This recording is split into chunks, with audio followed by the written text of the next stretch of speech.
ভোলাগঞ্জ সাদা পাথর সিলেট জেলার অন্যতম বিখ্যাত দর্শনীয় স্থান হিসেবে পরিচিত। ভ্রমণ পিপাসু মানুষদের জন্য এটি একটি আকর্ষণীয় স্থান। এই দর্শনীয় স্থানের বিশেষত্ব হলো এখানকার সাদা পাথর, স্বচ্ছ পানি এবং ওপারে ভারতের মেঘালয় রাজ্যের উঁচু উঁচু পাহাড়। কিন্তু একটা সময় ভোলাগঞ্জ দেশের বৃহত্তম পাথর কোয়ারি অঞ্চল ছিল। ধুলোময় জঞ্জালে ভরা ভোলাগঞ্জ কিভাবে বাংলাদেশের বিখ্যাত পর্যটন কেন্দ্র হয়ে উঠল তা জানাবো আজকের এই ভিডিওতে। চলুন শুরু করা যাক। সিলেট জেলা নয়নাভিরাম প্রাকৃতিক সৌন্দর্যের জন্য বিখ্যাত, আর ভোলাগঞ্জ সাদা পাথর এর অনন্য এক উদাহরণ। পাথরের স্বর্গরাজ্য, স্বচ্ছ পানি, নীল আকাশ আর দূরের পাহাড়গুলো দেখার জন্য প্রতিনিয়ত অসংখ্য পর্যটক এখানে ভিড় করেন। শীত বর্ষা দুই মৌসুমে প্রতিদিন হাজার হাজার নরনারী, যুব বৃদ্ধ ছুটে আসেন এই সাদা পাথর দেখতে। এই সাদা পাথর না দেখলে ভ্রমণ অপূর্ণ থেকে যায়, এমনটাই মনে করেন এখানে বেড়াতে আসা প্রকৃতি প্রেমীরা।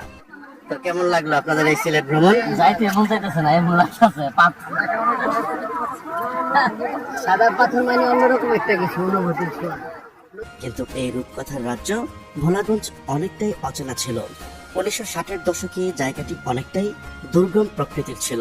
1964 সালের দিকে ছাতক ভোলাগঞ্জ রূপায়ণ লাইন নির্মিত হয়। এই পথে ভারত থেকে চুনা পাথর আমদানি হতো, তাই এলাকাটি সবসময় ধূলিময় থাকত। রেল লাইনের স্লিপারের নিচে পাথর সরবরাহের জন্য ভোলাগঞ্জ সীমান্ত এলাকায় ক্রাশার মেশিন বা পাথর ধ্বংসকারী মেশিন স্থাপন করা হয়। তাই এলাকাটি সবসময় ধূলিময় থাকত। নানান কারণে সেটি বিনষ্ট হয়ে গেলেও অবকাঠামো এখনো বিদ্যমান রয়েছে। তবে 2016 সালে তৎকালীন সরকার পরিবেশের কথা চিন্তা করে পাথর কোয়ারি বা পাথর ভাঙ্গা শিল্প বন্ধ ঘোষণা করেন। তারপর থেকে ধীরে ধীরে ধূলিময় এলাকাটি প্রকৃতির অপরূপ লীলাভূমিতে পরিণত হয়, যা বর্তমানে দেশের অন্যতম পর্যটন কেন্দ্র হিসেবে পরিচিত। ভোলাগঞ্জের পাশেই রয়েছে ভারতের মেঘালয় রাজ্যের সুবিশাল পাহাড় পর্বত, যেখান থেকে নেমে আসা ঝর্ণাধারা। একদিকে যেমন ধলাই নদের পানির প্রধান উৎস, তেমনি এই নদের স্রোতই ভোলাগঞ্জের প্রাকৃতিক সৌন্দর্যের মূল উৎস। সাদা পাথরের আশেপাশে সবুজ পাহাড়, ঘন মেঘ আর পাহাড়ি ঢলের সাথে নেমে আসা সাদা পাথর ধলাই নদের সাথে মিশে ভোলাগঞ্জের প্রাকৃতিক সৌন্দর্য যেন আরো হাজার গুণ বাড়িয়ে দিয়েছে, যা পর্যটকদের হাতছানি দিয়ে ডাকে। যা সব মিলে আসলে খুবই সুন্দর একটা পরিবেশ। যারা আসেন নাই অবশ্যই আসবেন, আসলে হয়তো আপনাদের মনটা খুবই ভালো হয়ে যাবে। কিভাবে যাবেন ও কি খাবেন? সিলেট শহর থেকে ভোলাগঞ্জ প্রায় 35 কিলোমিটার দূরে অবস্থিত। আপনি বাংলাদেশের যে কোনো স্থান থেকেই ভ্রমণ করতে চান না কেন, আপনাকে প্রথমে সিলেট শহরে আসতে হবে। তারপর সিলেট থেকে আপনার পছন্দ মতো যানবাহন নিয়ে আপনি ভোলাগঞ্জে আসতে হবে। সেখান থেকে ট্রলার বা নৌকা ভাড়া করে 20 মিনিটের পথ অতিক্রম করে যেতে হবে সাদা পাথর।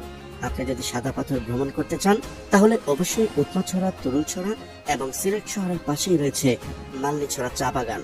এই জায়গাগুলো একসাথে ভ্রমণ করতে পারেন। ভোলাগঞ্জ সাদা পাথরের আশেপাশে কিংবা 10 নং ঘাটে তেমন কোনো ভালো মানের খাবার হোটেল নেই। সেখানে আপনি দেশীয় খাবার কিংবা ভাত মাছ খাওয়ার মতো সাধারণ কিছু হোটেল পেয়ে যাবেন। সিলেট থেকে ভোলাগঞ্জ যাবার পথে বেশ কিছু ভালো মানের হোটেল রয়েছে, আপনারা চাইলে সেখান থেকে খাওয়া দাওয়া করে নিতে পারেন। ভ্রমণ শেষ করে চাইলে কিছু কেনাকাটাও করতে পারেন। সাদা পাথর এলাকায় রয়েছে ভারতীয় কিছু পণ্যের দোকান। চকোলেট, সুগন্ধি, আচার ও চা পাতা সহ বাহারি সব পণ্য নিয়ে বসে আছেন শতাধিক দোকানি। তবে খেয়াল রাখতে হবে পণ্যের মান ও মেয়াদ উত্তীর্ণের তারিখ, কারণ বেশিরভাগ পণ্যেরই মেয়াদ নেই।